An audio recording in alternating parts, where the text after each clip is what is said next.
Buenas and Hafaday Hamzu Todos. Many of God's blessings to all of us here this afternoon. A belated happy Easter to each and every one of you in here. This public hearing by the Committee on Human Resources, Hagåtña Revitalization, Regional Affairs, Public Libraries, Telecommunications, Technology, and Federal and Foreign Affairs is called to order. It is now 2:03 p.m. in the afternoon. For the record, and in accordance with 5 GCA Chapter 8, subsection 8107, public hearing notices were sent out on Monday, March 25th, 2024, adhering to the 5-day notice requirement, and a second public notice on Saturday, March 30, 2024, 48 hours prior.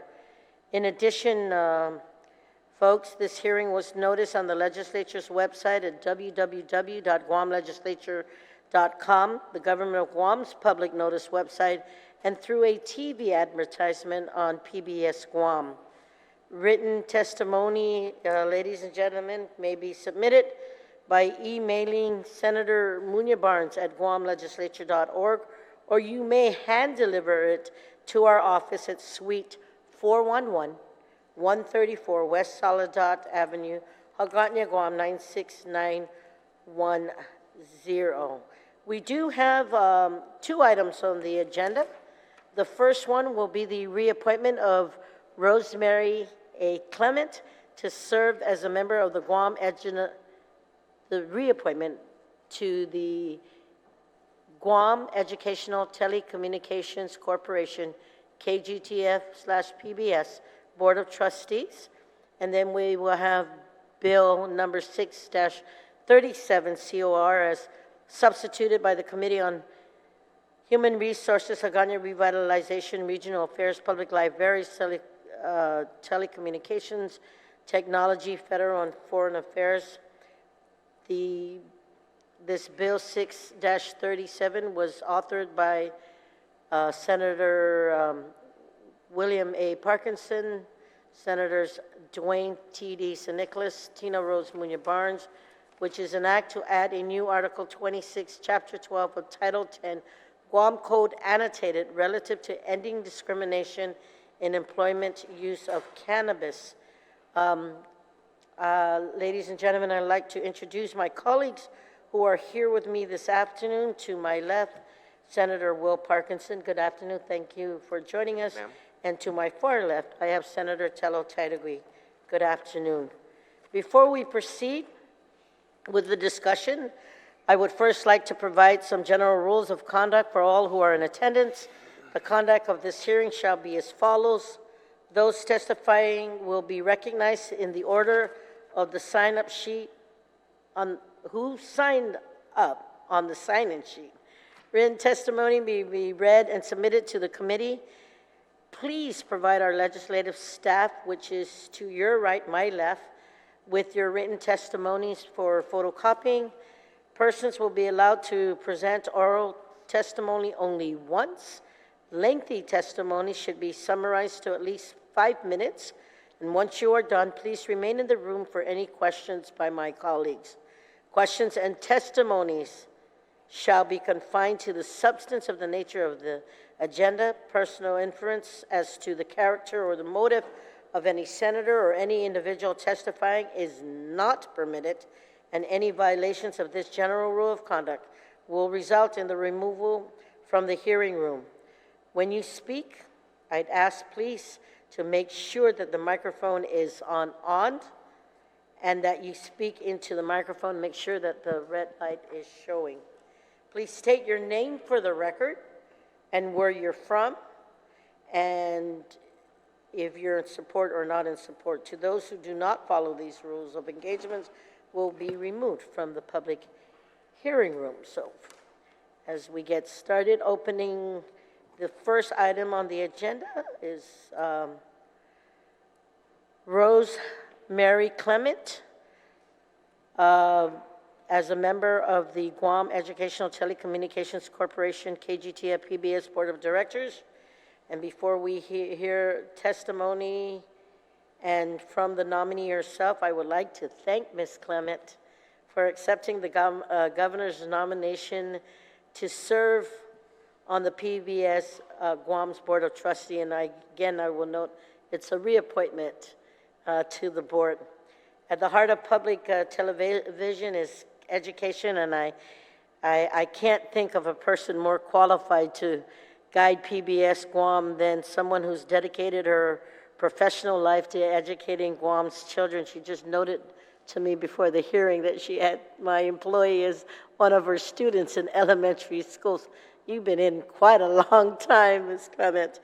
Mrs. Clement, I think it's safe to say that thousands of young minds were shaped for the better thanks to your tenure as the gate teacher. And I believe you played a significant role in building the reputation of quality education that has endured at the Agana Heights Elementary School.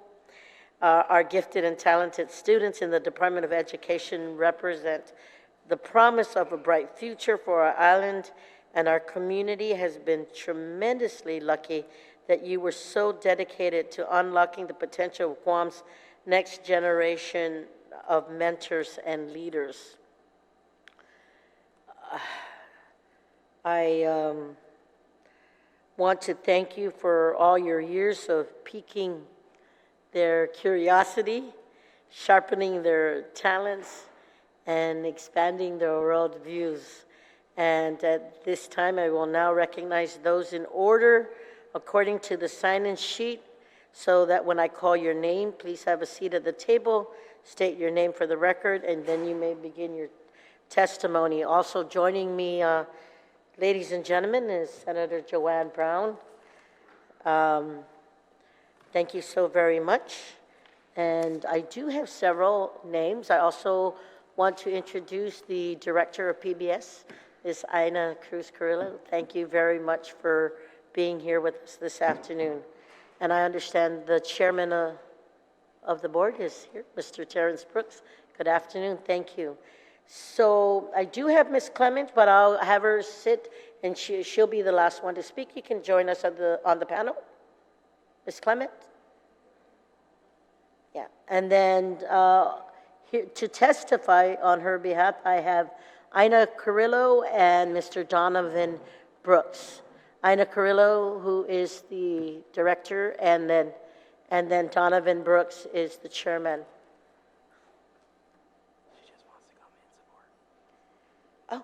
Yes.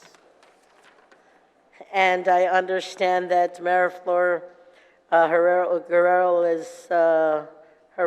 from PBS Guam is here to support the efforts. Thank you, Ms. Herrero. You're more than welcome to sit, or if you'd like to say, come on up.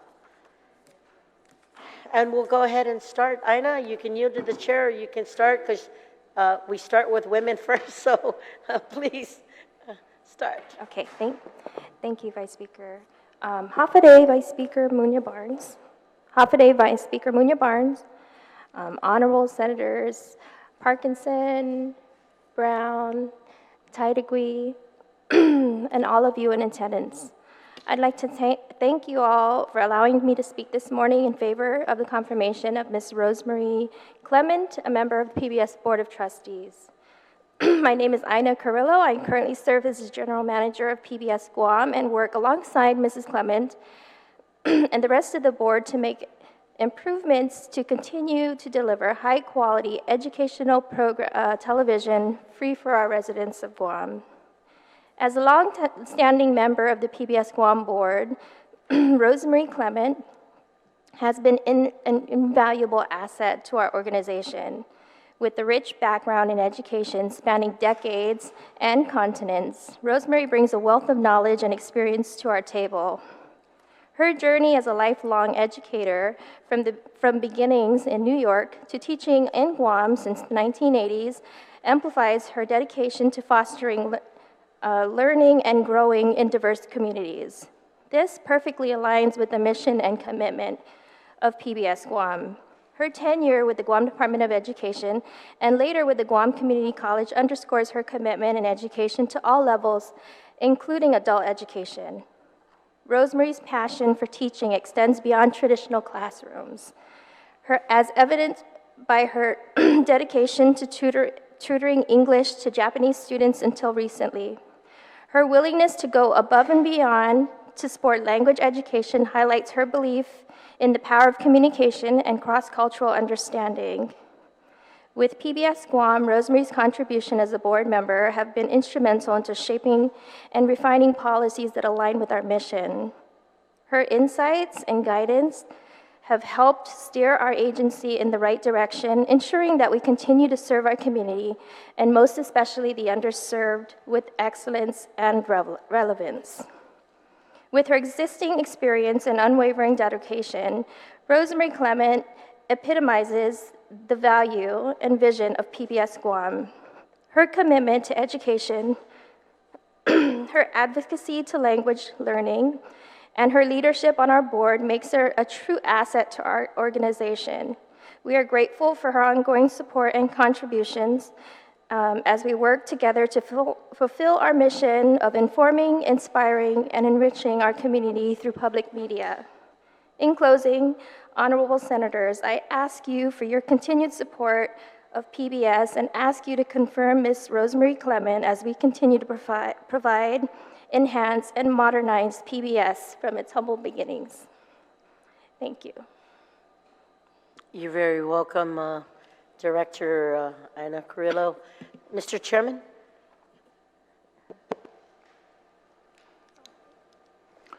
Hafaday and good morning, Vice Speaker Barnes, Senator Parkinson, Senator Brown, Senator Taitagui. Good morning. Thank you for taking the time to consider Rosemary's renomination this morning.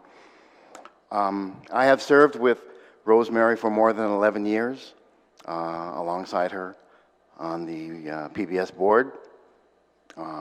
She's a very strong supporter of the station. She rarely misses meetings, and that's very important. She actively participates, and it's been my pleasure to work with her for the time that we have been able to work together. I look forward to continuing to work with her. She's intelligent and sincere. She's not afraid to pose questions. I fully support her renomination and her confirmation to the PBS board, and I ask for your support as well. Thank you. You're very welcome, Mr. Chair. Mayor Flora, would you like to add to that? Just state your name for the record. Can you turn on the mic? There you go. Sorry. Hi, good afternoon. Vice Speaker Muñoz Barnes, Senator Parkinson, Senator Brown, and Senator Taitagui. My name is Mariflor Herrero. I have been in Guam for a very long time. For the last 4 years, I am a member of the board of PBS, and it's really a pleasure to be a member of this board. I'm very happy of what PBS is accomplishing, and of course, she is our nominee. She is really a great asset. I have known her for a long time. I think she just came to Guam a few years after me, right? Yeah. So probably we have known each other for 40 years. We are also neighbors. She's been an educator. She's been a really very good asset to the community, and is a member of many organizations, like Guam Women's Club, right? And yeah, I think that I really support her nomination. I really hope that you reappoint her. And so, yeah, she has my full support. Thank you very much, Mrs. Mariflor. Before I give my colleagues the mic to share their comments or questions, I too want to say that you have my unwavering support for your nomination. I will try to expeditiously work this committee report so that we can have it for our next session agenda for this month of April. I want to say just being able to hear your story and saying how you were the teacher of one of my employees and the years that you have been teaching, the decades that you have been teaching on Guam, not just at the elementary level, not just at the community college and working with that, but also with the GATE students, and literally just synergizing our students to become great leaders. And it's a testament to what the work you do. And I know that in the years that you've been with PBS, that has always been near and dear to my heart. And I want to say, what better way than to give someone who truly gives her heart and soul to helping out the PBS family, and literally taking that responsibility to the greatest level of respect, of hard work, of working with the Board of Trustees, working with the employees, working with the director, and just being very, very supportive in this educational progress for PBS, Public Broadcasting System. So I just want to say for the record that be the first on this side of the panel to say, I support you. So thank you very much for volunteering. And I really want to thank the governor for continuing to send your repackage, your reappointment down, and to know that you want to continue to help our community. So God bless you. And I'll yield right now to Senator Will. Do you have a comment or question for Ms. Clement? Just a few comments. Thank you so much for your service and your continued service to our island and to our community. I have to admit for myself that, you know, when I was growing up a young adult, I was very cynical. And then when I got into government, I assumed that I would carry some of that youthful cynicism with me. But I find that as I work in government longer, I become less cynical because I see people like you every day who I see are truly care, truly invest yourself, truly engage yourself with the community, and that makes me want to keep going too. And so I appreciate you for your service and for truly caring, and you have my full support, ma'am. Thank you. Thank you, Senator Parkinson. I was so excited, I went ahead of myself and forgot to give you an opportunity to say a few words, Mrs. Clement. So I'm going to go ahead and yield the chair back to you for a few comments, and just state your name for the record. Well, thank you, everyone, for your kind words. And I am a lifelong educator, and I am also a lifelong supporter of public radio and public television since I was a little girl in New York. So it's, to me, it's a wonderful opportunity and an honor to be on the board of PBS. And I think we've done such great work, and Ina's been wonderful about obtaining a lot more equipment for us, and I think there's a great team working there. People seem to really get along well, and I think we've been very productive in producing great television for the island of Guam. Thank you, Mrs. Clement. Senator Taitegui, for any comments or questions? Thank you, Madam Chair. I was just about to ask for her to say something for the record, or, tell us a little bit about yourself, so I'm glad you had the opportunity.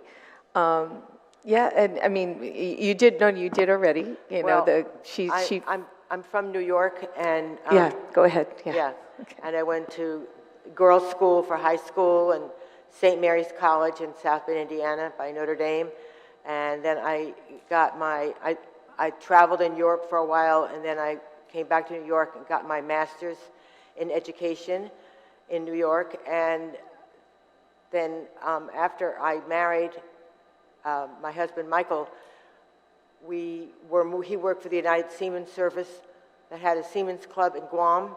I don't know if any of you remember that, but that brought us to go start traveling. And our son was born in New York, and we went to Venezuela, and my daughter, who unfortunately died a few years ago, was born in Venezuela. And we stayed there for a few years, and then we lived in Alexandria, Egypt, and then we moved to Busan, Korea, where I also taught in 2 colleges in Korea and briefly had a radio and television show in English with a Korean partner. And then we came to Guam in the late 80s. And once my children were a little bit older, then I started back into education, and I spent 26 years at Agania Heights Elementary, which was wonderful, and I'm a big proponent of small schools. It's been proven that small schools are better for everyone, and so that was a wonderful experience. And the last several years since I've been retired, I've been spending a lot of time with my grandchildren, my daughter-in-law. My son is a professor at the university, and his wife died right after my daughter died. So I have 6 motherless grandchildren. 2 of them are in Connecticut, and the other 4 are here. So I spend a lot of time with them also. Well, first, my condolences to you and the family, most especially. Yeah, but wow, you led a very interesting life, something that the viewers of PBS enjoy watching, and hearing stories of other people, and especially how people came to Guam. How did they come here from New York City, and land here on Guam? And you just told your story, and it was very interesting. Thank you. And especially knowing that you worked at Agania Heights Elementary. As you know, you and I know each other from the days of school pictures when I did telephoto. And I tell you, of all the schools that I've taken pictures at, Agania Heights Elementary was so well organized, so well put together. Yeah. And knowing you're attributed to that school, it says a lot about you, because I know every single teacher there that truly dedicated themselves to that school, to making it the best elementary school, in Guam. So congratulations to that. And again, I appreciate you wanting to step up to the plate to serve at PBS Guam. And can you tell me, how many years have you been serving on the board at PBS so far? On the board of PBS? Yes, how many years? I guess 11 or 12, yeah. 12 years. Yeah. Okay, so you've been there 12 years. So this is probably it's a 4-year term, or let me see. Yeah, these are 4-year terms. Yeah, yes. So this is, you're going on your 4th term serving. Yes. Okay.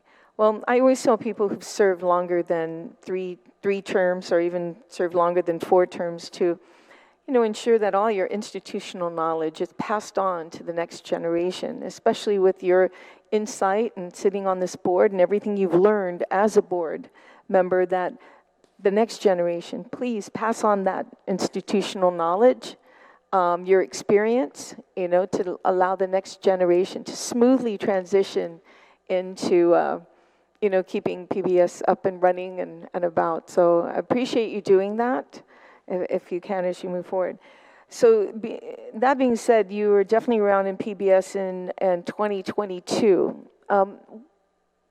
As you sit on the board on PBS, what particular responsibilities do you have as a board member to oversee, whether it's the financial stability of PBS? I know you guys do a lot of fundraiser. I see Mary Flora, she's like the queen of fundraisers. And of course, talent, music, and everything, of course, Donovan Brooks has a wealth of knowledge there, all the entertainment that's needed for PBS. But do you happen to look at the books of PBS to see how the money is being spent, the process of what's going on there as far as funding is concerned? Well, we have monthly board meetings, which I attend religiously, and I think I contribute a lot of ideas and support for new programs, and of course we're very careful about how we spend our money. So that's a big part of what the board does, is to approve expenditures. And we just all share ideas of ways to improve our local programs. And I know right now, I think we've got some ads going on distracted driving. I think Donovan has been at the forefront of that. So there's many things that we do.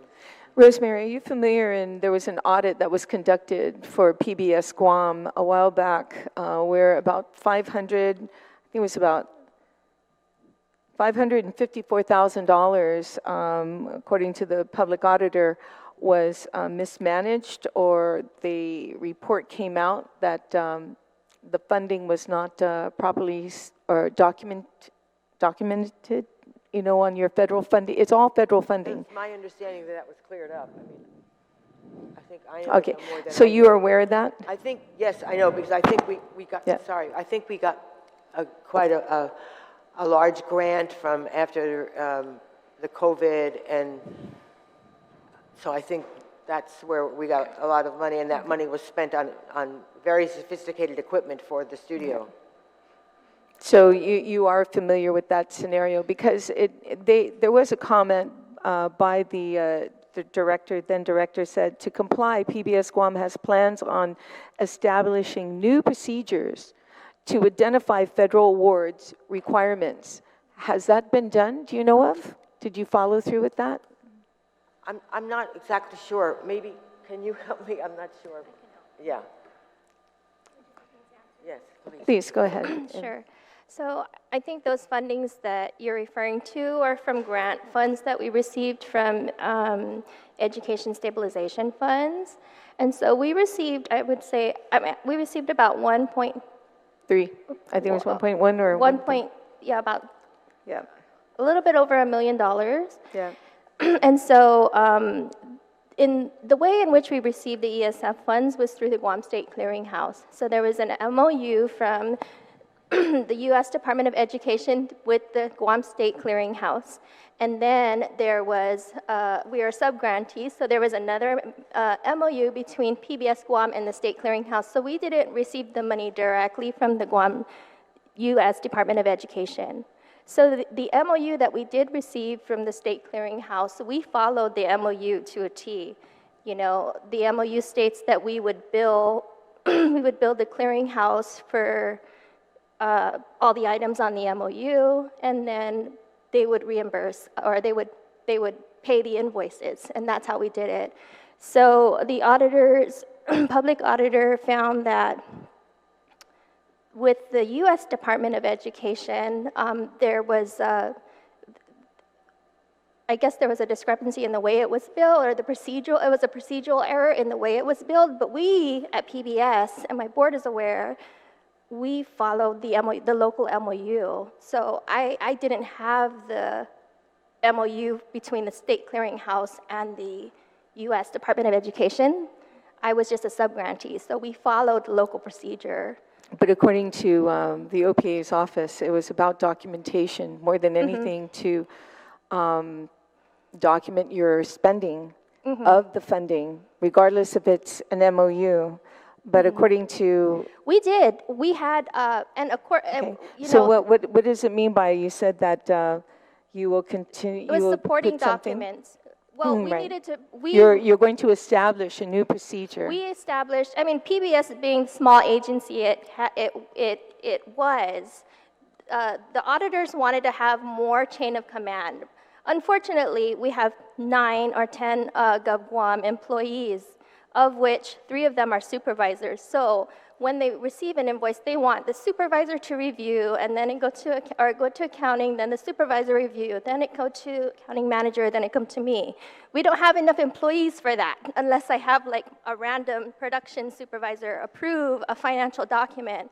And so we do have a procedure where we have a payable, we have a receivable, and then it comes to me for approval. So unfortunately, I don't have the staff of DOA or GDOE to have all the layers that they're requesting. So basically, I don't have the supervisory level approval, but I do, as the authority, act as the supervisor. So we just established a modified procurement where we established a policy with the staffing that we had. Still having the checks and balances, but maybe not as extensive as a big agency, because we're a small agency. We don't have ability to have staff, entry level, then go to accounting, then go to supervisor, then go to payables, then go to me. I don't have that much staff unless everybody on my footprint's gonna sign a document. And so, to me, there was no mismanagement of any money. We followed the MOU. We invoiced. When I provided every single invoice to the Guam State Clearinghouse, it came with our logs. So in our log, it's kind of like our affidavit, and it says spot 1 played at 7:05 and 3 seconds for 30 seconds, and then spot 2. So it's like the whole affidavit of all the spots logged down. And then on top of that is an invoice. You owe blah, blah, blah for X amount of spots. Attached is the affidavit. Then we have a summary, and then we attach that to the MOU, and that's how we build the month. So there isn't a lack of documentation. It's the auditors that were saying that there was a lack. But then when we showed them, like, hey, you're asking for a month, March of 2022, look at the documents that you pulled as a sample because it's all there. So it was just a misunderstanding on their part, but there was no lack of documentation on our side. And every single step of the way, the board was aware. Anytime there's a purchase over $2,500, the board is approving. We go through our financials every single month. Mayor Flores, our treasurer, and we get our financial audits every year. Okay. Yeah. Thank you very much. Thank you for that. Or, Senator? Yeah. Senator, I'll go ahead, Senator, and allow Ms. Herrero to go ahead and comment on that, and then go ahead and have you address maybe a question or two left for the nominee because this is an appointment. So, please, you may respond to the inquiry by Senator Tadegui. Okay, so I have been in the board for 4 years, and the last 2 years I am also the treasurer, and I can really confirm to you that every month when we meet, we go through all the different things that the board has to do, but one of them is to look at the books and the financials. And actually, I don't know, but the board might say that I'm quite picky about it. So when this news came, because, I found out about what you just mentioned in the news, and I was shocked, because I said, what is this? I mean, there's what are they talking? There's financial mismanagement. That's not true. It's not. Have you had a chance to talk to BJ Cruz? No, I didn't talk to him. Okay. We left. Maybe, we yeah. We Well, directed yeah. our director. Okay, so my point being that, Ms. Clement, I know Mary Flores, also a board member too as well, that, things like this need to be looked at. I mean, it's nice to sit on a board and have all the fun stuff, but it also needs to be responsible, transparent, and accountable, most especially accountable for funding. It's one of the biggest issues with all these agencies, on top of procurement, which is also an issue, not just your agency, but most agencies have. But transparency and documentation is very, very important. So Ms. Clement, are you familiar, do you get the information too as far as what you get in like ARP funding, the ARRP funding? Are you aware that PBS received $619,998? Are you familiar with that? Oh, go ahead and turn on your mic, please. Yeah. Yes. Yes, you are. Okay. And so far, that's been expended was $341,791 has been expended. But there's a balance of $278,126 that's remaining. Is there any plans to be used? Is the board aware that you have a balance of that amount of money? And are you planning on using that for anything special? I'm not sure at this point. Yeah, I mean, I'm sure we have plans, but maybe that will be our next meeting. Okay. Senator, if I could Great. answer? Sure. Okay, so the balance of the ARP funding, we are using to subsidize a contractual employee. In addition, we have been working with... Wait, go back. You said to subsidize it with... Or not a contractual, but a DOA position that was part of the plan, the ARP plan. To hire an individual? Is that what you said? Yes. Okay, by contract or? No, through DOA. Yeah. 3D, okay, to LT. use that money. Then when the money runs out, how are you going to continue to subsidize that employee? Or On a point of only go for the... information, on a point of information, the PBS is both a semi-quasi federal government and an NPO, which gets also funding from fundraising efforts. So Thank you, to Madam the Chair. If audience, I can just hear wanna make from that clear. the director, Madam please, Chair, please I mean, figure- Senator, if I may, I'm doing a point of information as the oversight Right, chair. and you just did. The question should be addressed to that, and I just really hope that with the efforts and the increase coming up, that the support Well, Madam to Chair, it's augment obvious that the PBS board will be members are good. not really given information or don't know much about what's going on at PBS. And being a board member at any agency, whether it's PBS or any other government agency that sits in front of us to get confirmed by this body, should know what's going on with that agency. Senator, I beg to differ. So, excuse me? Senator, You mean nobody who's sitting on a board? No, you wait. You mean nobody sitting on a board that's coming for confirmation is allowed to know what's going on at PBS? Senator, I'm not saying that. My Senator, board is with all I'm due fully saying aware. respect, that is what I'm saying. is Senator that my Telecommunications, with all question- due respect, one moment, please. I will cut this off. Director? Excuse me, I Director have the Ina floor Carrillo, you may- here. You I can't am- control this like a dictator. I have the floor and I have every right to ask people information. Now, this is a confirmation hearing that's Senator, asking for my vote to sit on this board. And I'm asking the questions. Now, the director wants to come in Tadeway. and answer a question for the board member. I have no problem with that, and you should not either. She's trying to answer a question. Senator So, Ms. Carrillo, Tadegui, if you want to answer that question, go ahead. Senator Tadegui, you will direct that. I am the oversight chair. I will yield right now to Director Carrillo. You may answer that question. Oh, God. You may answer that question, ma'am. So the question regarding the 200,000 plus funding in ARP, the balance, we do have plans to spend the rest of the balance of ARP, as do we do every single grant we receive. So the plan for ARP is to continue to fund this employee. As the Vice Speaker mentioned, we are also a private nonprofit, and the plan is at the end of the year, if the legislature wasn't going to, if we were not able to get additional funding for the employee, to transfer him over to our CSG side, which is our private side. The remaining balance, which should be about $97,000, is going to go to a new on-the-go vehicle. We are actually going to start procurement in the next month for that, because our on-the-go vehicles it's ready to retire, and that's what the funding is for.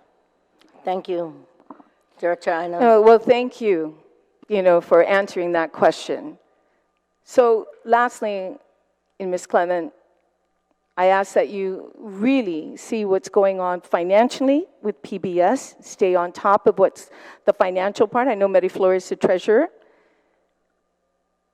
On transparency and accountability is so important, and to ensure, as a board member, to ensure that is front and foremost, to be transparent and accountable for. And Mary Flores, if you have an opportunity, talk to BJ and find out exactly what he was meaning by that. So as a treasurer, I'm sure he'll take your call. Yes, Senator. I was under the impression that this issue has already been settled, and I can really assure you that the finances in PBS are in good standing, and that not money is being misspent.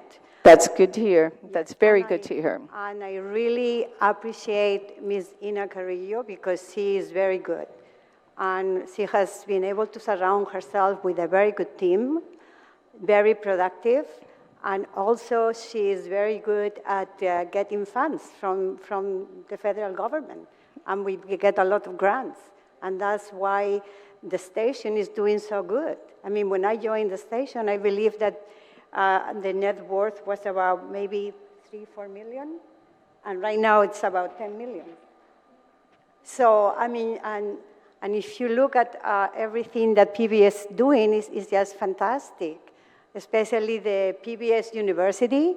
I mean, it's a program that encompasses all the way from first grade to high school, and it still continue. And this program is not only PBS, but it's also Department of Education, and we are able to get all the teachers that contribute and help making the program in their own classroom, and then the kids can go into YouTube now and follow these lessons that PBS University makes.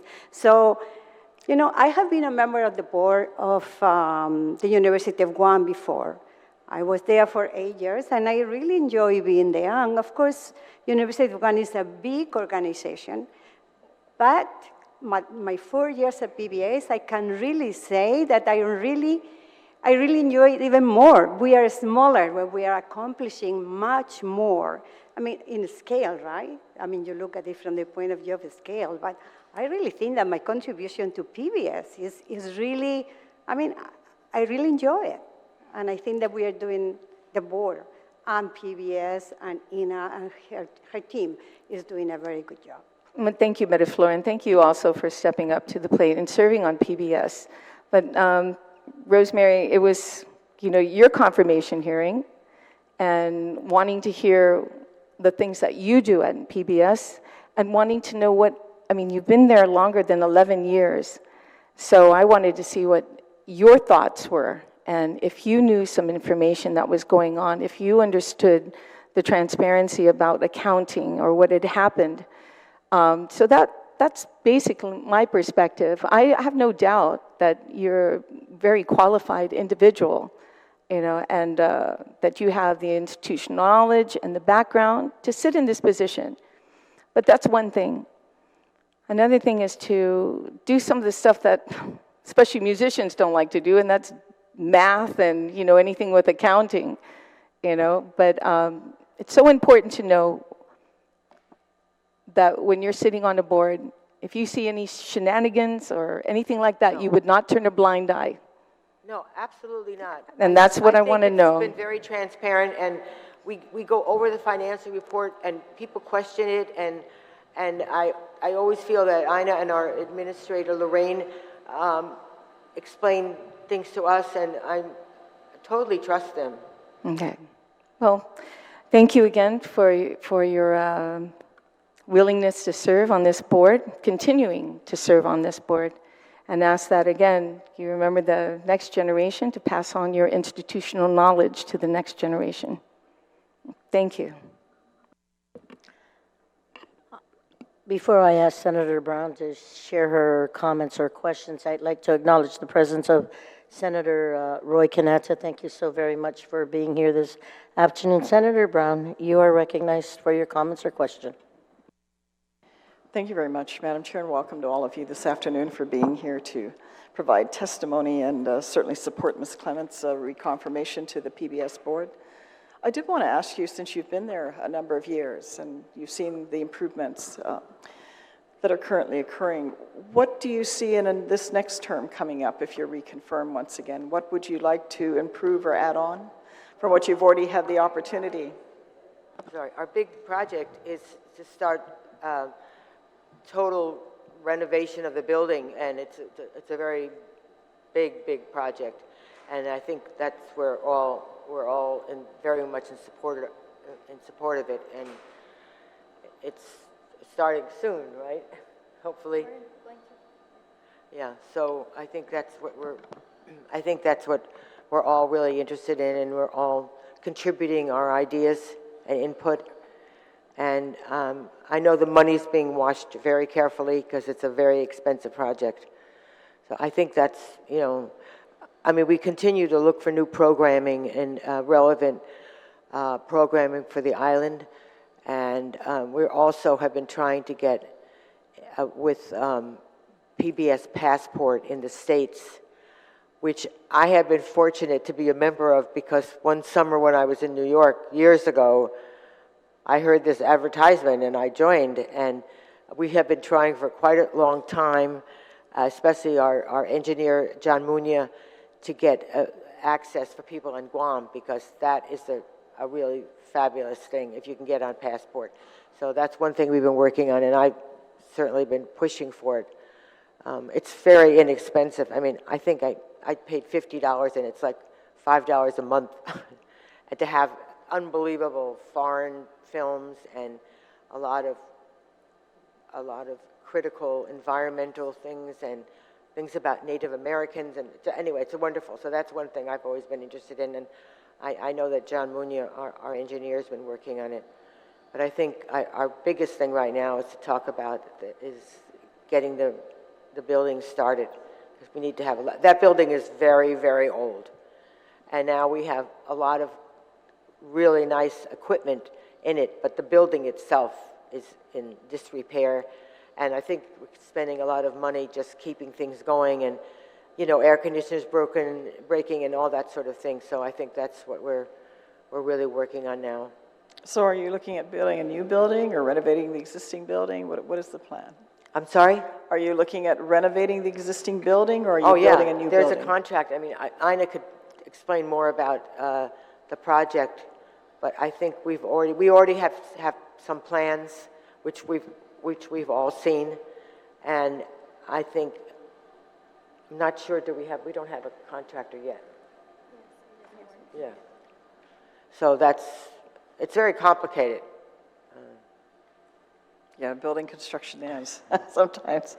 But, you know, I don't have too many more questions. I think you've, your contribution, I always appreciate members of the community that have wonderful backgrounds that they can contribute our value and wanting to come forth and provide that to PBS. Because we all, in the course of our lives, have, you know, get to watch the programming and that's offered, and all of us, at least I grew up with it. Yeah. You know, Sesame Street and Zoom back in the day. So we want to see the continued good work that you're doing, especially the local programming that's added in. I think is very beneficial for our community, particularly for our young people coming up, that they have the opportunity of positive influence outside of this and their computers and YouTube and everything else that they want to get into. So continued success to you. I'm glad you're willing to step forward and make that contribution and have a team, a great team to work with. Donovan Brooks is one of my teachers over the years. I felt a need to acknowledge that. I won't say how many years ago, but he certainly, as many of teachers, have contributed to my growth and my upbringing. So welcome to you this afternoon as well. And thank you. Continued success. I look forward. I'm sure you'll be confirmed by the legislature. Continued good work that you're doing at PBS. Thank you. Thank you, Madam Chair. Situs Masi, Senator Brown, for your comments. Senator Canetta, do you have any? If not, please proceed. No questions, Madam Chair, but I just certainly wanted to give my condolences to Ms. Clement's family. That's a lot of tragedy for one woman to face. You know, and I know your great grandmother to stand by your son and face these challenges with him. So I just wanted to issue my support to you, and I wish you and the board all the best. I thank you for your continued hard work over there. I know that you guys are doing a lot of significant improvements under Ms. Ina Lee's, Ms. Ina's leadership. So I have no questions for you, ma'am. I just wish you all the best, and thank you for your public service. Thank you, Senator Canetta. And before we close this public hearing for the appointment of you, Mrs. Clement, I just want to say that I truly appreciate, and having been a part of the oversight chair of PBS for many, many years, I want to say it feels good to know that your appointment has seen the different administrations, with both the Leon Guerrero administration and the Calvo administration, and the work, because the volunteer work, right? It comes from the heart, and you've continued to share that, and literally to really reiterate seeing some proud faces and the excitement when one of my employees walked in and said, "Oh my God," you know, he was my student at Agana Heights Elementary, and just He's my star student.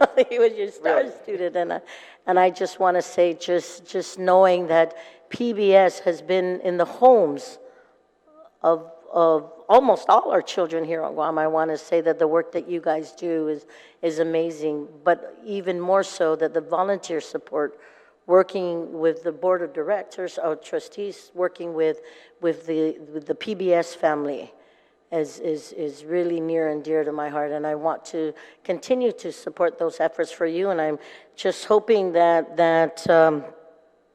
with this confirmation and the work that you do, that we will literally get the support to augment PBS to address all the concerns that were even just brought up tonight, and the times that we've continued to communicate. You guys have always, I mean, we went from analog to digital to just the amazing equipment we were able to transition into with very little government support, and the fundraising efforts that you guys do in the community. And I know, Mrs. Clement, you've been right there in the trenches, right there with all the PBS family. I mean, just last week we were at the readathon, and Clifford the red big red dog was there supporting the efforts of PBS and just bringing the educational awareness out to the community, and all the gifts and the programs that you do, the readathon that gathered hundreds and hundreds of kids just last week to the mall. And I was even amazed at the prizes that the community gave, so that the kids, for all the work that they do, and just working with you guys has been amazing. So thank you. Thank you for your stepping up to the plate, for your volunteerism, but more importantly, for the support that you guys give from the heart to the PBS family and to the children of Guam. Like I said earlier, I will note for the record, as the oversight chair, I will expedite the committee work, working closely with my staff right there behind you, and make sure that we get your committee report done, signed by the committee members, and then off to the Committee on Rules, so that your appointment can be at the next session month. I will hope before the end of April. So thank you. And if I understand we've exhausted all the lists, I don't have any more names that have come up to testify. We will call this public hearing on the appointment of Mrs. Rosemary A. Clement to a close. If anyone wishes to, again, share a written testimony for Mrs. Clement, they can do by sending it to Senator Tina Munoz Barnes at guamlegislature.org. So this public hearing on Mrs. Rosemary Clement is now adjourned. Thank you very much. Thank you very much, Senators. Thank you, Senator Have a Barnes. good afternoon. God bless you.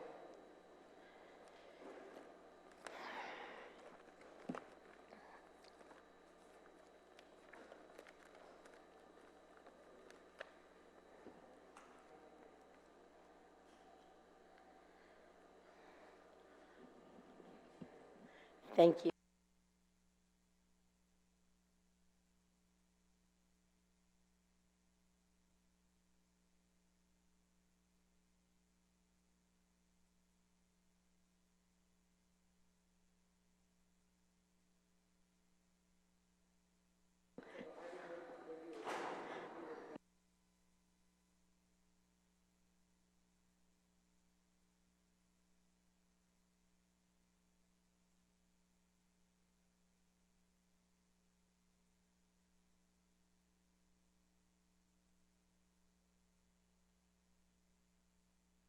Thank you.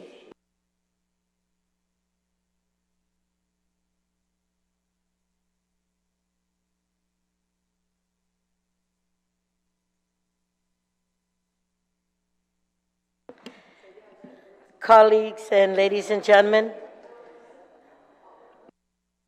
we will now move on to Bill number 6-37 COR, as substituted by the Committee on Human Resources, Hagåtña Revitalization, Regional Affairs, Public Libraries, Telecommunications, Technology, and Federal and Foreign Affairs. This next bill, ladies and gentlemen, Bill number 6-37 COR, is sponsored by Senator William A. Parkinson, Senator Dwayne T.D. St. Nicholas, Vice Speaker Tina Rose Munoz Barnes, which is an act to add a new Article 26, Chapter 12 of Title 10, Guam Code annotated, relative to ending discrimination in the employment use of cannabis. And before I give the floor to the author of Bill 6-37, I would like to thank Senator Parkinson, my colleague, for literally personally for working with my office to amend the measure so it addressed the legitimate concerns raised during its first hearing. And for the listening audience, we did have a previous hearing on this. I would like to report to the public and our business sector stakeholders that Bill 6 now defers to federal drug testing mandates, whether they be conditions of receiving a grant or a requirement of background checks, so no business or government agency should have to worry about there being a conflict in local law or any federal partner. This legislation is commendable because it rightfully treats adults who consume cannabis with adults who consume alcohol if you are over 21 and consume responsibly, which includes not being intoxicated on the job when you shouldn't, then you should not be penalized. I am confident our private sector, especially local testing facilities, will be able to utilize existing and emerging technologies to test for and prove cannabis intoxication like we test for alcohol intoxication, rather than punishing job applicants for their past use, especially if it's done in their private homes. Bill 6-37 as amended will be a meaningful step to honor both our medicinal and adult use cannabis laws while respecting the real-world limitations that are still required by the federal government. And I'm sure that the good author will be able to expound more on this measure. So before we start, we do have several names on the sign-in sheet right now. Thank you, Senator Parkinson. I will recognize those in order according to the sign-in sheet. And when I call your name, please have a seat at the table, state your name for the record, and then they may begin. But I will yield at this time to the author to have some opening comments on this bill. And again, to the listening audience, this is the second hearing. Please proceed, Senator Parkinson. Thank you, Madam Vice Speaker. Bill 6-37 was the first piece of legislation I introduced, fulfilling a campaign promise for common sense laws around cannabis use in an era of legal cannabis. After listening to relevant stakeholders, even though similar legislation had passed in New York and New Jersey, we gave more time to let the law settle, particularly when it came to liability.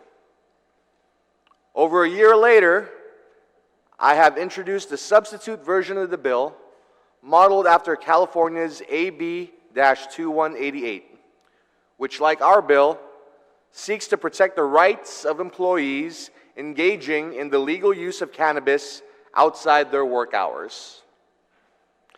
California's AB-2188, enacted in 2023, sets a precedent by prohibiting employers from discriminating against employees for off-duty and off-premises cannabis use, detected through certain types of drug testing. It recognizes the distinction between responsible legal use and workplace impairment, a distinction we aim to embody in Guam's approach to employee rights in cannabis. The bill is crafted with careful consideration to uphold workplace safety and performance. Similar to California's law, it does not permit on-the-job use or impairment. It acknowledges the importance of maintaining a safe, productive work environment and provides exceptions for positions that require a high degree of safety and security, such as those requiring federal background checks or involving the operation of heavy machinery. By mirroring California law, we also incorporate the legal and regulatory schemes of the law, ensuring that we are not the outlier, but rather in line with the liability and regulatory frameworks established by the California law. The fact of the matter is we have too many job openings not being filled, while also having too many people without jobs. We need to remove barriers to employment to get more people into the workforce. This ensures that our laws are fair and respectful of personal freedoms. This legislation is guided by the principle that personal activities which are lawful and do not affect job performance should not be grounds for employment discrimination. In Guam, where the use of medicinal and recreational cannabis has been legalized, it is imperative that our employment laws reflect these societal changes. This bill ensures that the legal consumption of cannabis during an employee's personal time does not lead to unjust job loss or hinder employment opportunities. As always, I welcome recommendations and amendments to the bill and look forward to a healthy discourse. With that, Madam Speaker, I yield the rest of my time. Si Duas Masi, Senator Parkinson. I do have several people up. I'm going to call all of you guys up. And Mr. Robert Koss, GFT, please have a seat. Mr. Sidfrey Linsanget, please have a seat. Attorney Michael Pangilinan, please have a seat. And then I also have a Mr. Vincent Herrera. Please, did you want to speak also? Please have a seat. Mr. Koss, before we start, I did receive testimony from President Timothy Fedenko, President of the Guam Federation of Teachers. Will you be reading his testimony into the record also, or will you? Or I will be. I just wanted to make sure if you were representing GFT as a whole on the president's behalf or on your behalf, or just you. Tim Fedenko has submitted legislation or a response to the proposed legislation. Okay. So we will be testifying on behalf of the union. Thank you. Thank you. And I will then note for the record that the president of the Guam Federation of Teachers, Guam Federation of Teachers did submit testimony in support of March 29th, 2024, and we do have it. It was submitted to the Committee on Rules, but we do have a copy for the record, and we will append it to the committee report. So you may start, Mr. Koss. State your name for the record, and if you support or oppose the measure. Thank you. And then proceed. Thank you, Senators. My name is Robert Koss. I'm the lay representative from the Guam Federation of Teachers, and I represent employees of the government of Guam who appear before the Civil Service Commission, and some of those employees appear under charge that they tested positive for marijuana. I have seen that employees who test positive for marijuana on their drug tests are treated in exactly the same way in a zero-tolerance environment as the most severe infractions. The employee who's under the influence of hard drugs while on duty and dealing them out of his trunk is treated in the same way as an employee who tests positive for marijuana.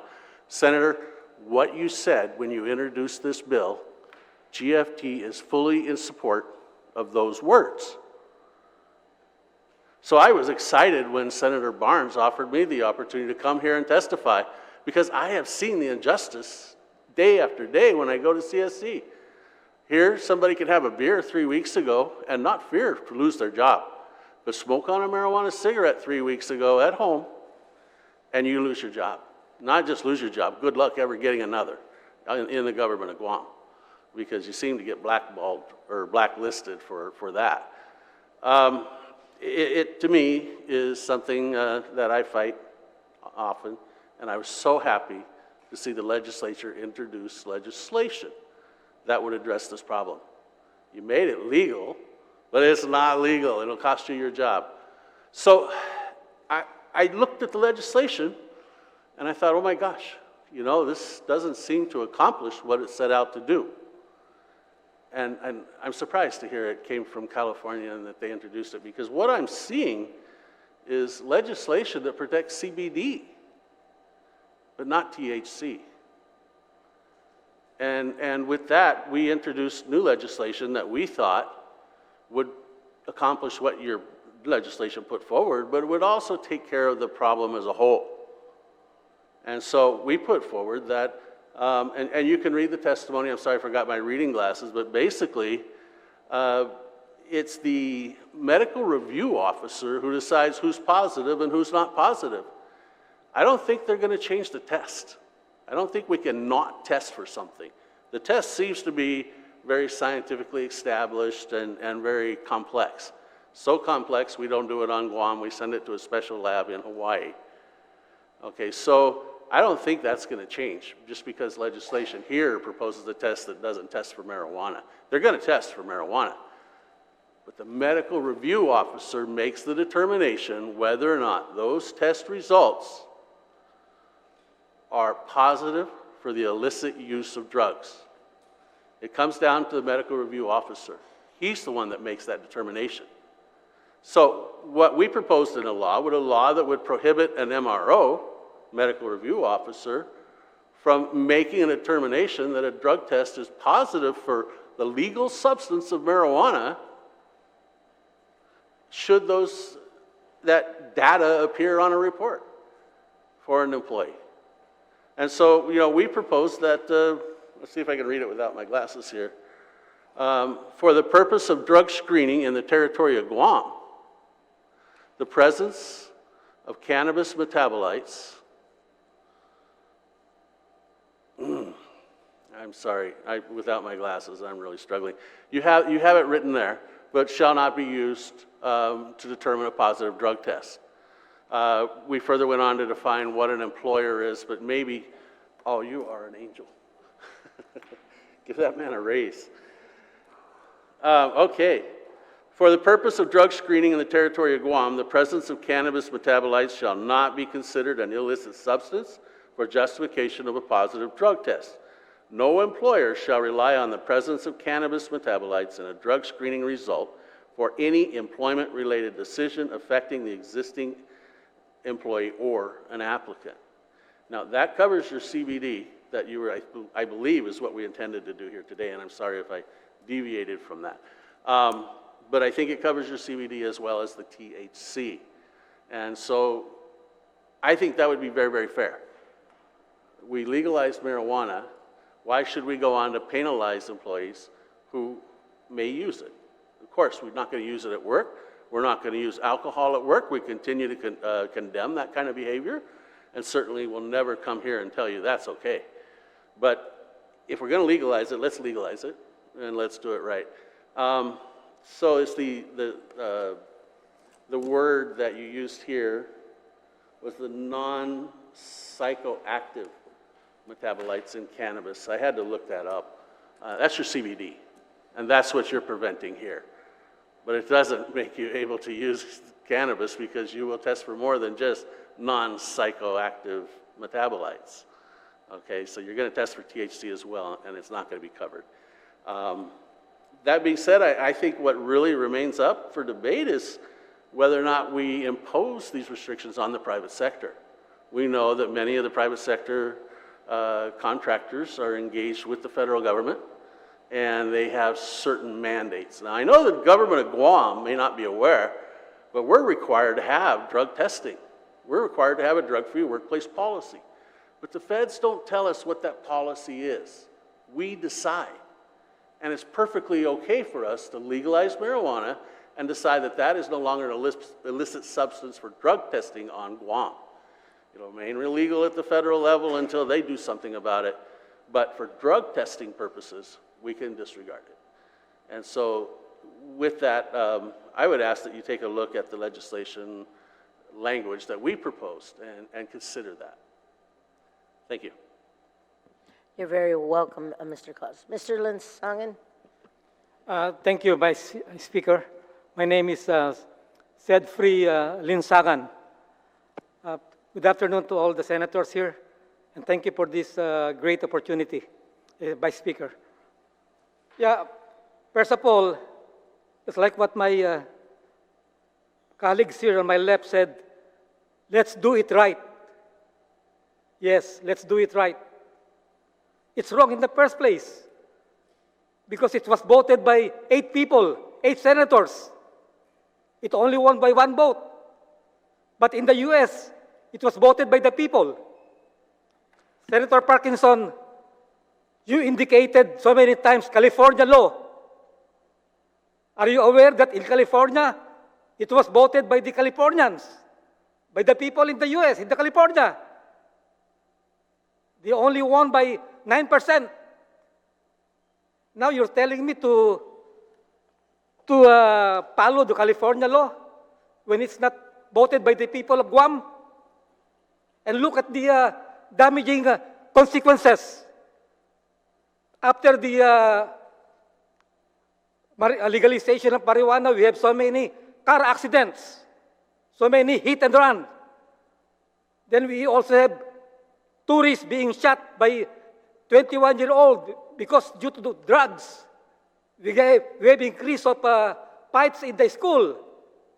And they don't, when the officer check the reason for the car accidents, they don't really test if it's because of drugs. They only test for alcohol.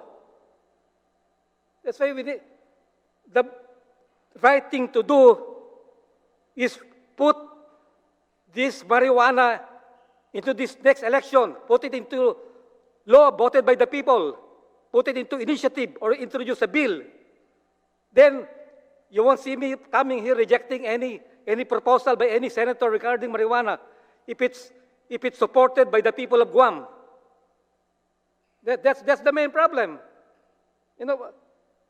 We are acting deaf and blind, and we don't even realize the root of the problem. Just like the OPA. All he did is waive the law, waive the procurement law to shorten the procurement. But he is not addressing the root of the problem, which is to follow the procurement law by the government procurement officers. That's the root of the problem. They are not aware of the procurement law. Like GCC, limiting the days to ask questions, as if they are not permanent employees. They're giving us only 7 days to ask questions on the bid. And this is one of the problems of crimes in our youth, in our students, in our economy. How many times already 2 people were gunned down? The Korean tourist and then the Thailander businesswoman. And we are breeding, because of this legalization, it increased the usage of marijuana in the school and in the community. And regarding the Californian law that you are referencing, where's your proof? I don't even know if it really matches the law that's being introduced by the Vice Speaker. It should be attached here. And just like what I said, let's go to rule number 1. The California people voted for the legalization of marijuana, winning only by 9%. And most of the states in the U.S., they don't win by big margin. Some are only 5%. And here, it was voted by 8 senators only. And then in this bill, there's also in subsection 122602, discrimination in employment, use of cannabis. But then you said it is unlawful for an employer to discriminate. And then in subsection C, you're putting here, this act does not apply to an employee in the building and construction trades. That's already discrimination, in my view. Of course, that's outright discrimination. And because of this legalization, there'll be a lot of government employee everywhere using marijuana. And then after marijuana, what? They're gonna be using more heavy drugs. Like meth and everything. That's why I oppose this bill. And you have, I did not lose my case in the Supreme Court. It was only, my motion for certiorari was denied, but that doesn't mean I lost my case. I can always request for a hearing. But you have you can make it faster. You have the opportunity to make it right. We have election this year. Put it to the ballot and let the people of Guam vote, and then you can do everything you want to do after that. If the people voted for the marijuana. Thank you, Vice Speaker. Thank you. You're very welcome, Mr. Lansang. And Attorney Mike Pangilinan, you are recognized. Thank you, Ms. Vice Speaker. Senator Parkinson, good afternoon, Senator Brown, good afternoon, Senator Tadigui, and Senator Kanata. I'm Mike Pangilinan, and I'm on the board of an organization called SHRM, the Society for Human Resource Management, the Guam chapter. And SHRM is actually a global organization of HR professionals, and it's got chapters in 500 different locations throughout the U.S., and one of them is Guam. And we at SHRM provide advice to companies and to employees, to the business community, really on HR matters and employment law. So we try to guide businesses. And one of the important things that we do is we try to help businesses avoid discriminating against employees in the hiring and any sort of employment practice by making decisions that are unfair to the employee, that discriminate against a protected classification of the employee, or that have to do with things that are unrelated to the employment, unrelated to the workplace.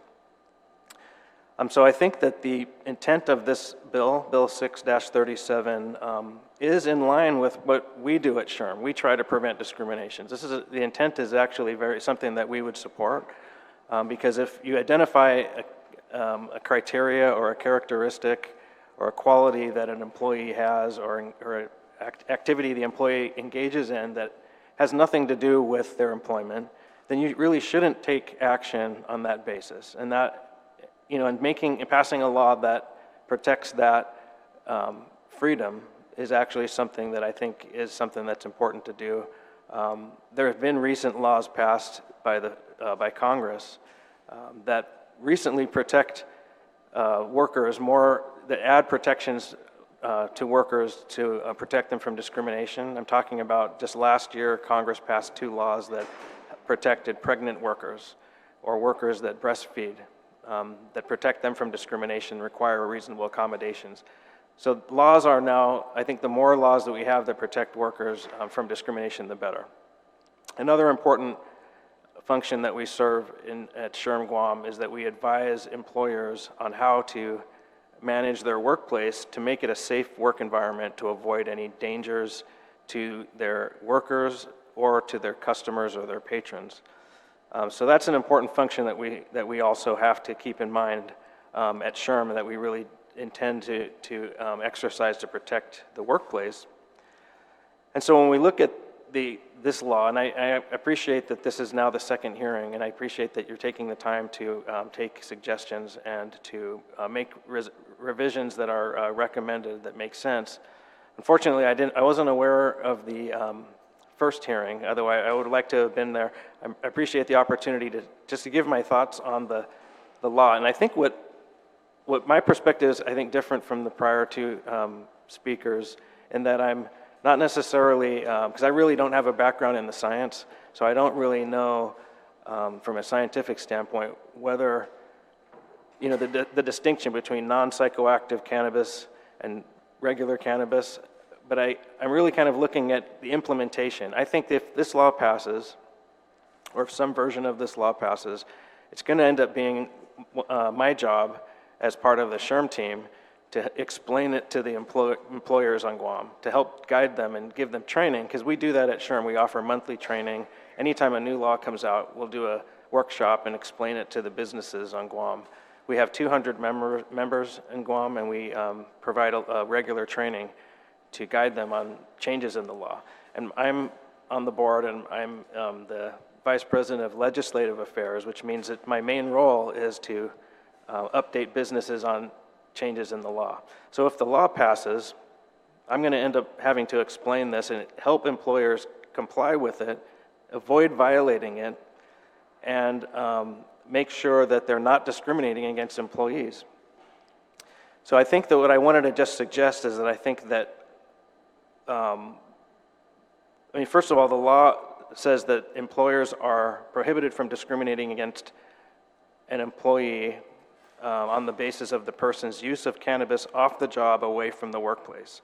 And then it goes on to say that it doesn't prohibit employers from discriminating in hiring or in making workplace decisions on the basis of a scientifically valid pre-employment drug screening as long as that screening does not include screening for non-psychoactive cannabis metabolites. So I think that these are really important terms that are not defined in the law, because I'm really focused on this section right here, this language, that I think the fact that there's no definitions of these terms, like what is a scientifically valid pre-employment drug screening? I think if the law had some kind of identified specific tests that are accepted, that can be used, that are considered compliant, you could use these tests. These are tests that are scientifically valid, considered scientifically valid. I think that that would help an employer to know that these are particular tests that I can use these and I'm okay. If the results of these tests show cannabis, then I'm okay in using that as a basis for an employment decision. The other term that I think that needs a definition is the non-psychoactive cannabis metabolites. I think that if we have some kind of definition of these terms, it's going to help, because then we're going to be able to determine in any given case, are we complying or are we not? And I think that, I don't know whether a test like this is available in Guam or not. Maybe it is. I personally don't know one way or the other, but I think that that needs to be addressed. Are employers even able to do this? Is there such a test that tests for cannabis, but not the cannabis that, non-psychoactive cannabis? Is there such a test? If there is, perhaps we can identify what that is, the name of it, maybe the type of equipment used, or even just the type of test, if there's some sort of industry term that we can give it and put that into the law so that employers know, okay, that's what I can do. This is exactly how I can be in compliance. I think that one other point I'll just raise is that there seems to be a little bit of an inconsistency in the prohibition against discrimination on the person's use of cannabis off the job and away from the workplace. But on the other hand, you are allowed to make employment decisions based on scientifically valid drug screening tests. But that really, you could end up with a drug screening test that shows a positive result, but that positive result was a result of use outside the workplace, could have been the day before, clearly not workplace use.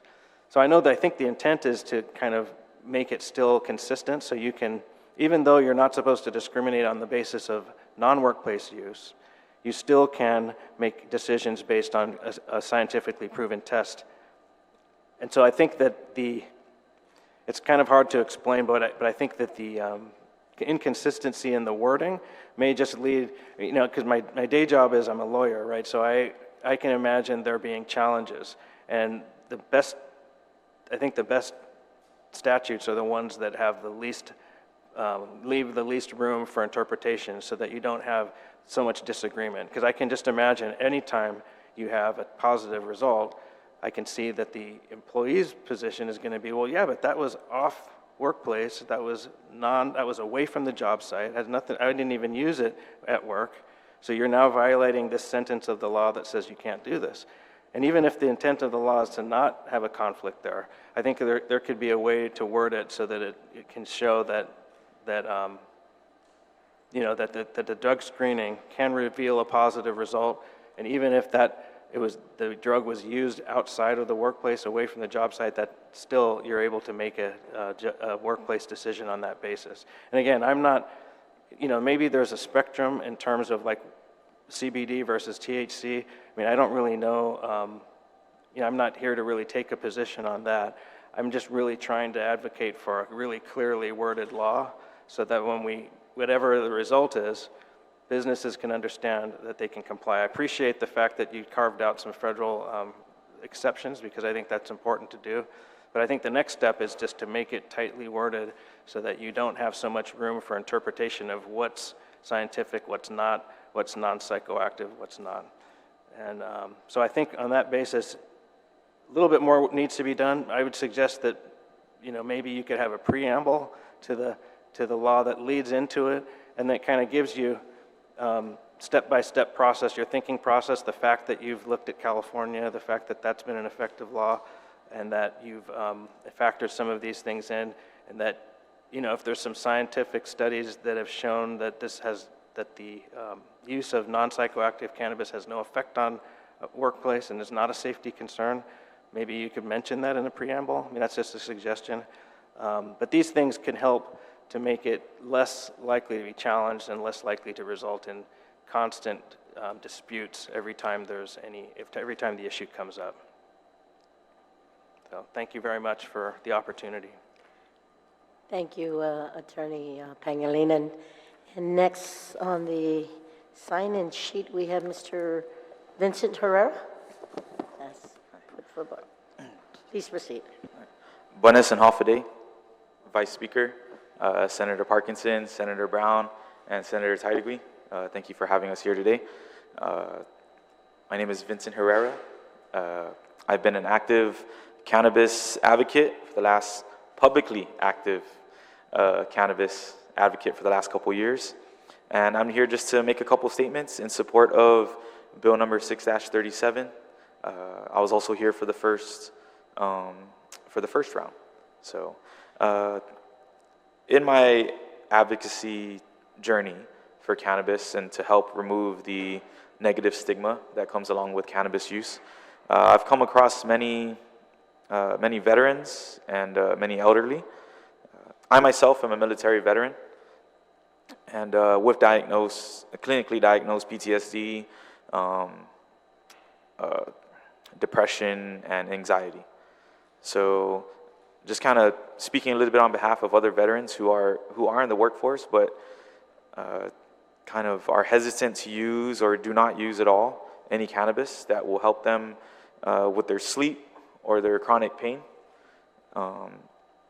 And a lot of elderly who come to me asking for help as well with THC products, not just cannabis to smoke, but like oils, topical oils to help with their pain. So again, I'm speaking in favor of Bill number 6-37, hoping that you'll just take this into consideration, that being able to use products that aren't really psychoactive but can possibly test you, or get you fired for using because you might test positive for THC. I hope you guys consider that it will help a lot of employees. And these are the employees that are real followers because they're not taking it now. So if you tell them they can't come to work under the influence, just like alcohol, right? You're not supposed to. These are the ones who will listen to that and make sure that they're, don't consume within an appropriate amount of time given when they come to work, and they'll be becoming more rested and relaxed and, perform better for their employers. And so just wanted to make those quick statements. And I hope you guys take that into consideration. Thank you again for having us. Thank you, Mr. Herrera. And before I open it up to questions and comments from my colleagues, I will note on my personal perspective as the oversight, just my personal perspective on the who, what, why, where, whens, and then give some notes again, and to note for the record, because it was also stated that the first public hearing on this measure was heard in March of 2023, and then we continue to wait and hear from responses from the community and, of course, some of the government entities. And of course, when I looked at this measure, the intent prohibits employers from discriminating against an employee's use of cannabis of the job and away from the workplace based on drug test screenings for non-psychoactive cannabis metabolites. Who does it affect? Of course, the employers and the employees. What does it do? It prohibits the employers from taking adverse action against employees based on cannabis testing, which screens for non-psychoactive cannabis metabolites. Where will this be effective for? Just here on Guam right now, if this bill is signed. When will it happen? If it's passed by this body and then signed by the governor, or overwritten if it's vetoed.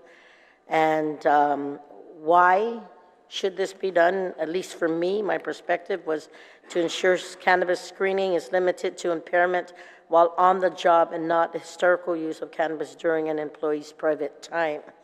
Some of the comments, as we've been working and hearing from responses within the community through our offices, is Testings cannot screen for non-psychoactive cannabis metabolites. Cannabis metabolites are non-psychoactive substances that can be detected in bodily fluids for weeks.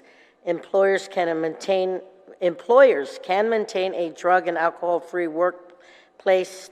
Testing would be limited to detecting impairment while on the job. And of course, we talked about some of the exemptions: employees in the building and construction trades, employees hired for positions that require federal government background investigation or security clearances, federal laws requiring applicants or employees that the federal laws statute requires for them, or rules that require for their own specific discipline.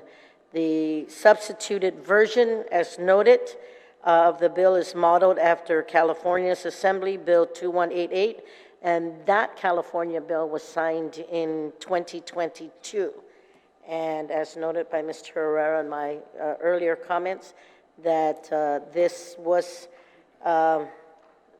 hearing, this bill, and you notice by the number it's 6-37, was done since last year.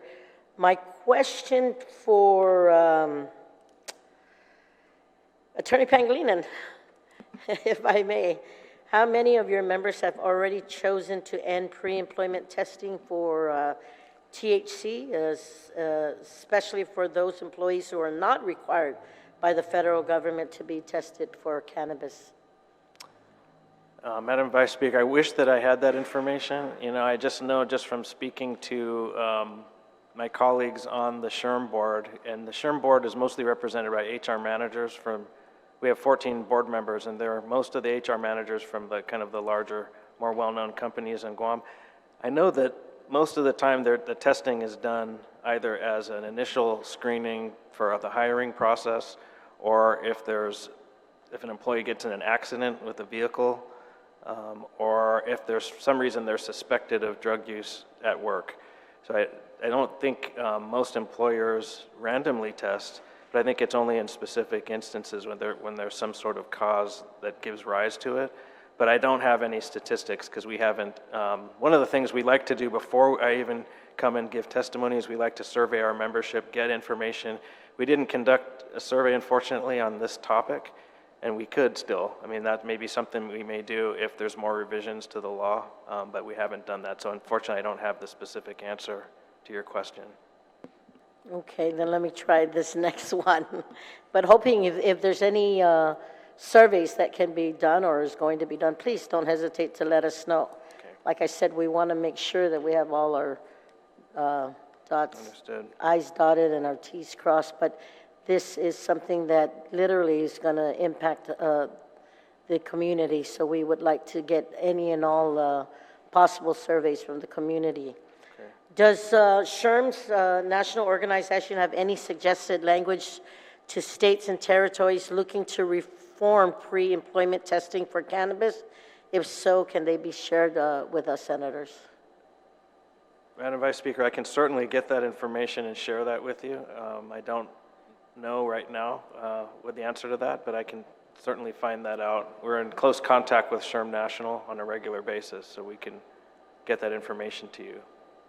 Thank you very much. At this time, before I turn it over to Senator Will for questions and comments, Attorney Mike, I just want to share that working closely with SHRM that represents the membership out there in the community, and just being here this afternoon, I think it's important as we continue to get more information and any other additional surveying that could be done out there would literally give credence to this legislation moving forward. And as you know, because we've literally waited to get a lot of input from the community, and as you know from my comments and what has shared with us personally, from the committee's perspective, it's not mine, but it's information that has been given and received by our office.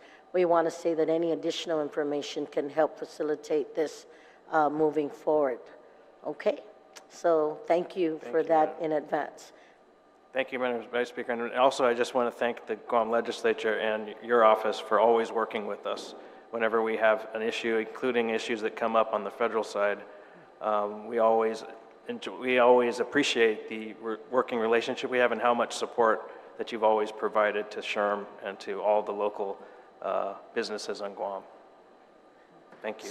Sinamasi, Attorney Pangilinan. Also, Senator Parkinson, I will yield my time to you. Thank you, Madam Speaker. When I think about freedom, it's not just the freedom to do something, it's freedom from something. We have taken the first step in making sure our people have the freedom to exercise their right to legally and responsibly use cannabis. Now we need to take the next step and make sure that they have freedom from unnecessary discrimination that cuts to the core of what we're trying to build here. Jobs. If we're denying people employment off of legal responsible use, something is not right in our system. I believe in the democratic dialectic. I've always believed that ideas that go unchallenged grow weak. And so I feel the need to push back against some of the ideas we've heard today. I want to push back against the notion that there is a violent crime increase or an increase in vehicle accidents because of the legalization of cannabis. That is just not true. And I want to talk about the process for which this legislation has gone through. By subjecting this legislation to multiple public hearings and ample time to see the legal landscape play out, we have allowed this bill to grow stronger. And with your testimony today, we look to further sharpen and fine-tune this legislation so that it's the best possible product we have, and it does what we aim to intend to do. The core of what we intend to do with this bill is to correct injustice. We, as a society, have legalized cannabis, allowed our people to take part in it, partake. We encourage them to be part of this industry. And then when we do, we turn around and we use that as a basis to deny employment. That is not fair, and that is not just. As society evolves, so should the laws with it. Once upon a time, cannabis was not legal, and so these accommodations and these employment protections were not necessary. But today, cannabis is, and as the society changes, so too must the laws. For too long, we have weaponized regulations to discriminate against cannabis users. With this legislation, I hope that ends. When I was a young firefighter, I had to use cannabis medically in secret to ail and convalesce all the pains I was feeling in the off-season. But I know myself and others like me, we lived by the motto of work hard, party hard. We were young, so you got to give us that. But we always worked hard. We always kept it professional, and we always separated, knew how to separate what we did at home with what we did at work, because we were all responsible adults. And we should trust our people to be those responsible adults, to not be the nanny state, to not be looking over their shoulder constantly, telling them, we can't do this and you can't do that, and we're going to tell you what's good for you.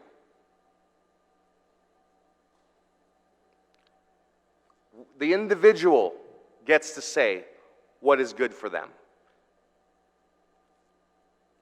And I thank everyone again for their testimony and their recommendations. They will definitely be taken into account. And I look forward to continued dialogue on this And thank you, Madam Speaker, for holding this second public hearing and allowing it after we've been able to see the legal landscape. And with that, I yield the rest of my time. Thank you all. Senator Parkinson. Senator Brown, comments or questions? Thank you very much, Madam Chair. You know, I have a very different perspective than what has been stated here by the sponsors of this bill. This kind of reminds me about being in a plane back in the day when you used to have the smoking section and the non-smoking section. Where does the smoke stop? Where does it begin? And where does it end? If you take something to alter your mood of what we determine to be our level of consciousness, why? What effect does it have? And if it's simply only affecting ourselves, then maybe no big deal. There's not an issue. But from our position as policymakers in dealing with employees in the government of Guam, what if that affects their performance of doing their job? We kind of want to make it sound like it doesn't affect you on your job. If I went and smoked cannabis this morning in my car and I got it out of my car and I came into the building, well, I don't have it in my possession. But has it affected my state of mind and my performance? And we're going to say, oh, that's not an issue. If I'm an employer, it would be a concern to me if I have an employee that's not effectively performing their job, or an employee that can put themselves in a situation where they may be harming themselves or others. Look at things that are put in this bill. It does not affect what employees, this does not impact employees that are in the building and construction trade. Why? Why does this not apply to employees that are in federally hired positions? Why? I think a lot of our people right now, if you ask them in terms of the performance of the government of Guam, our customer service, what do you think they'd give our ranking? Exceptional? Satisfactory? In need of improvement? We talk about discrimination against marijuana, as if marijuana is something that we can discriminate against. But if you actually have the responsibility of running an operation, be it in the private sector or in the government, where performance and delivery of a job is the mission, how do you address that if an employee is not coherent? Some people may have no effect. I'm not a marijuana user. I don't smoke, so I don't inhale it. I've not had a brownie with it. But the idea that it does it not affect people? Does everyone have a pleasant experience being on marijuana? The National Institute on Drug Abuse reports the effects of marijuana include distorted senses, altered sense of time, mood changes, impairment to their condition, trouble thinking and problem solving, impaired memories. It can include mood swings, anxious, panic, aggressive behavior in some people, loss of memory and cognitive function.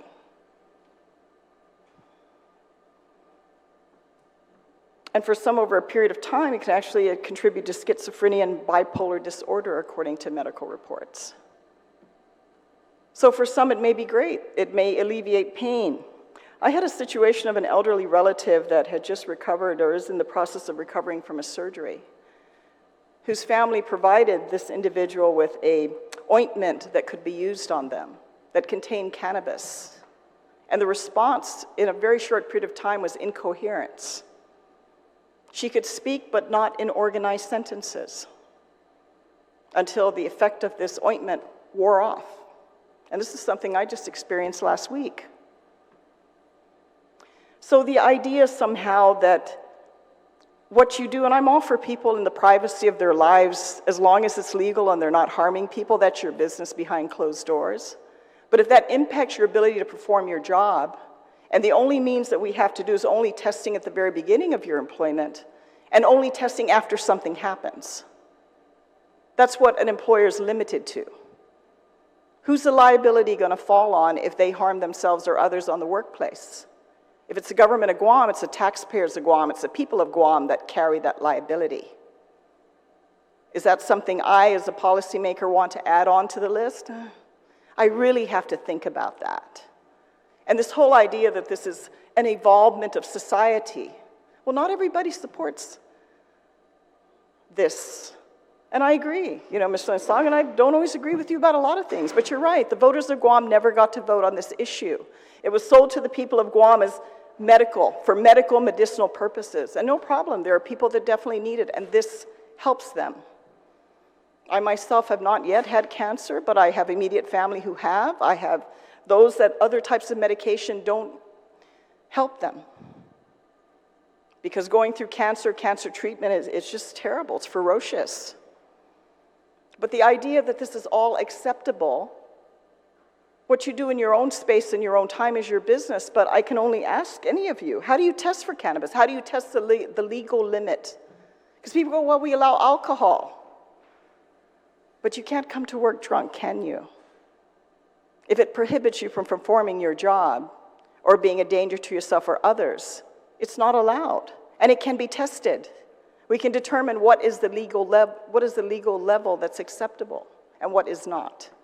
Can you do that for cannabis?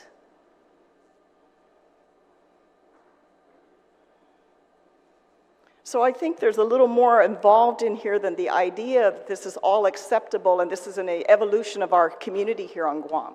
We brag about California. California is losing a lot of residents. And do you know what the state of California is doing now from what we hear? They're now taxing you to leave the state. California that said, oh, you can walk into a store and rob up to $1,000 and walk out, and we're not really going to do anything about it. So I don't exactly look at California as the shining star example that the people of Guam should follow. So I raise these concerns because these are legitimate concerns. Maybe for some it's great and it's wonderful and it's part of their treatment process. But for others, if it affects your ability to perform your job in your work environment, that is a concern. And I know, because I've had to run operations, major operations in this government, where the health and welfare of the employee and their coworkers is critical. Absolutely critical. And where direct harm can happen because of someone's judgment if they have the delayed ability to respond or perform. When we were growing up on Guam, we used to call these people stoned. Why? There's a reason for it. So I am not generally on the bandwagon to say we're discriminating against marijuana and we're not evolving if we don't approve this legislation. Because there are other real realities. Certainly attorneys here recognize that. There are legal liabilities if someone's not able to clearly perform their job. And I don't think it's an unreasonable expectation for the taxpayers of Guam that pay for our salaries to expect us to show up to work coherent and functioning. That to me is a very reasonable expectation. So to say that, oh no, we're just going to allow this and it's okay. And maybe we'll test you if you have signs that show you're not performing well, or you've injured yourself, or you've harmed another employee. It's hard to predict anyone's psyche, even if they're not on any kind of medication. I mean, the human brain is it's fascinating, and it also gives us a lot of question marks. But the idea that somehow we're just not going with the flow, because there are other issues, including the legal issues, and including the expectation, I'm assuming, and I see from our taxpayers out there that want responsible performing employees. And when you've had to deal with employees that have to depend on alcohol or depend on some other kind of drug or some other kind of substance that they need to get through the day because they have an addiction that can affect their performance on the job, then that is concerning. What you do outside in your own space and time, what you do in the job site is a concern. So I'm not as casually open with regards to this legislation and how it addresses that concern of performance. Because let's not kid ourselves, this does impact people's ability in many cases, not all, but some to perform. Perhaps something they're enhanced by it. Not everybody has the same effect. And when does it stop? Like I said, let's go back to the airplane on the smoking and the non-smoking section. Where does the smoke end and where does it begin? That used to be a joke. I want to sit in the non-smoking section just to sit there and smell all the smoke that came my way. When does it stop? And if you can't test for the level to determine what that level is of influence on someone's brain and their physical ability to perform, then that raises a concern to me, especially because just the language. Why can't someone in building construction, why doesn't this apply to them? Why? If I can ask the sponsor, but I won't do that. I can debate that on the floor. But I'm sure there's a reason for it. Otherwise, we wouldn't be concerned about it. We would allow people in building and construction to go ahead and be on this level of cannabis and no big deal. We'd say the same thing for federally authorized positions. Why?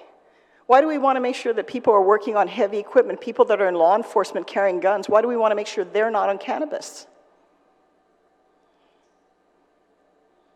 I don't have any questions. I'm simply making my statements because I think these are very legitimate concerns. And when you're the other side of the coin, having to deal with responsible decisions on irresponsible actions, especially when at the end of the day, especially in the government of Guam, it always costs the taxpayer. If the injury happens on the job site, it costs the taxpayer of Guam.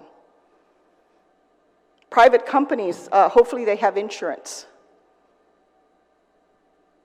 Because if someone makes the wrong decision and harms someone else, then who does that fall on? Does it fall on just the individual employee that did it? No, it's going to go all the way to who owns that company. That's the impact. So if we think employers are jumping up and down and saying, yeah, I'm for it, yeah. Yeah, wait till something happens and that ends up on their front desk and they're having to hire attorneys to bail them out of it.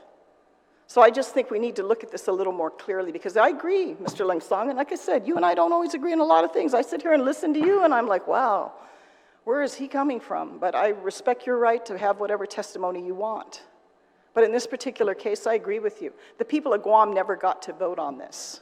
And especially, I'm going to add on, Madam Chair, because I sat through sitting in for the speaker this morning at the hearing. We have a serious drug problem on this island. Some people may say, oh, this is casual, this is recreational, big deal. Maybe that's it. For some people, they're happy with that, they're good. But we have a serious drug problem on this island that's affecting every aspect of our people's lives, from our safety. Every time it gets dark out, just walking from here to your car. Then when you get from your car into your home. Now we don't even know if we're safe eating at a restaurant. Is that a safe restaurant to eat? Is it visible enough? Could anybody just walk in and shoot us? Like what just happened a few weeks ago? Drug-related? Or the tourists that got killed in January? For what, $150? Drug-related? But we're going to say, oh, cannabis is not. It's not drug-related. It's just a mild form of impact. So I think we need to be mindful of this as policymakers when we're making the big decisions for our people, because there are impacts, especially when it's going to cost our people. We're not all in the wave. For some, maybe it works, but what you do in the privacy of your home and your life, if it begins and ends there, and the moment you walk in the door, you're coherent, you're functioning, you can perform your job. Because right now, this situation is set up only to impact after something has happened, after the fact. And I'm not for testing everybody every time they turn, oh my God, what do they have in their system? But at the other end, to say that we're all just open to this, it's okay. As long as you're not employed in the government of Guam. And I'm sure there are private employers that are going to want to, when they're looking at their legal liability, are going to think twice about it. Because they're going to be the ultimate ones that are going to have to pay if something goes wrong. So I just believe very much in the movement of this bill. The other reality of those factors need to be taken into consideration. Because like I said, if it's going to be in the backs of the taxpayers of Guam to have to pay for it, or the idea that no problem, hey, you can go to work stoned. Hey, you're just the receptionist, no big deal. I think it's a big deal. I think it's a big deal of ensuring that employees also in exchange for compensation are there to carefully perform their job. And I think that should be a priority. It certainly is for me in expecting that of public service. Thank you, Madam Chair, for the opportunity to comment. Thank you very much, Senator Joanne Brown. And in the efforts, we take all the recommendations, suggestions, statements, comments, and we out there's the magic number in this August body is can the legislation get the acquired number of votes it needed to proceed and to facilitate this, whether it becomes a law or not. Going back to the comments on my who, what, why, where, whens, and as the good attorney Pangilinan talked about the non-psychoactive cannabis metabolites, for me, I mean, like I said, I'm not an expert, but the non-psychoactive metabolites also refers to metabolize THC, and when it's metabolized, it's no longer psychoactive. And I know as we tend to look at definitions and adding on, one of the reasons why the phrase was acquired was because once it's metabolized, all cannabis compounds become non-psychoactive. So again, this bill makes it so that personal use in your private home is not tested for, but I do know that GFT's proposed amendments makes that abundantly clear, especially if companies don't understand what we mean by non-psychoactive metabolites and assume we only mean CBD. This bill literally would allow companies to continue to punish employees who are high when they're on the job. And, you know, we talk about this all the time, just like alcohol. You can drink on your own time, but when you're in the clock, it's completely different. And it's literally taking all the comments, right? What may have been good back then may not be so good today. What may have been bad back then might be okay today. So as we continue to look at even measures like this, right? As an oversight chair, I have to at least give it its due diligence to facilitate the process moving forward. And because the introduction was made and it was referred to our committee, is how can we look at this measure and take all the pros and cons, take all what's happening within our community, what has changed and what hasn't changed, especially as it relates to, you know, the different kinds of, I guess, drugs that are out there or whatever's being utilized. I think when it comes to what has happened here, I will share with you to this panel that I want, who has been alcohol-free and drug-free my 62 years of life, is the author of medicinal cannabis. And it did go through its process. And it did go through the vote of the people. And it got more than the 50% plus one, and then some. I don't know if it's 69% or 79% of all those who voted who supported the efforts. But again, it's the respect of the process moving forward. And like I said earlier to my good colleague, the magic number here and the facilitation on this is, can we get 8? And can it be deliberated on the floor? And you will get the pros and cons.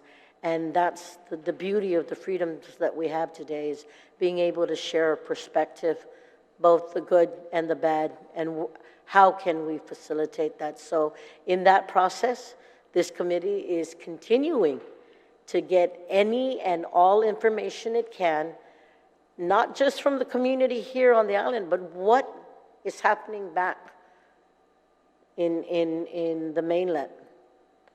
You know, what has worked and what hasn't worked. What is in, what is out. And whether I agree with this bill or not, it was a process. My commitment on this name, on this co-sponsorship, was how do we facilitate something moving forward to work on further clarifying what was accepted as a community and what can be done. And we're still, even as it relates to the medicinal component, it still has its issues, and it will always evolve. And that's the beauty of legislation. If the impact is devastating, then it can always be repealed. And that's the beauty of having bills that become laws, can always be changed at any time by a legislature that can get the majority of the votes to make the process move forward. There's nobody else who is going to speak or comment on this at this time. I'm going to yield to, you're okay? Did you want to, you raised your hands, Mr. Lansangan? Yes, sir. I'll give you a minute. Oh, thank you so much, Vice Speaker. First of all, again, your colleagues spoke about freedom. Freedom was not afforded to the people of Guam. It was exercised by the legislature, which is wrong. And then you said about impact. We have justified impact that legalization of marijuana should be repealed or should be put a vote because we have increased, so many increase of accidents. And yes, get the data from before the legalization and post-legalization, and you'll be surprised about the data. And then we also have increase in suicides after legalization, you know. And then we're dealing here with 12-year-old to 18-year-old students. Because of the legalization, there's an increase of usage. It's all over. And even our students in the school are using it. That's why there's an increase in violence and fighting. That's all, Vice Speaker. Thank you. Mr. Lansangan, is if there's any reported compiled data that has been entered, this committee is always willing to accept any and all information, compiled data that is already out there. So if there is anything that will help or not support this measure or opposes, please do not hesitate to share with the committee, with our, as the oversight to our committee, so that we can make sure that it also gets appended into the committee report. So with that being said, there's no one else, we've exhausted, there's no one else wishing to speak. We've exhausted the list of names that have come here. I want to extend my undanklanasitusmaos to all you panel members for coming to speak.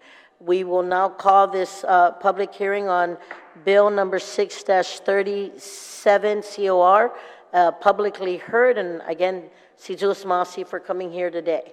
Saina Masi. We are adjourned at 4:04 p.m. God bless each and every one of you. Thank you.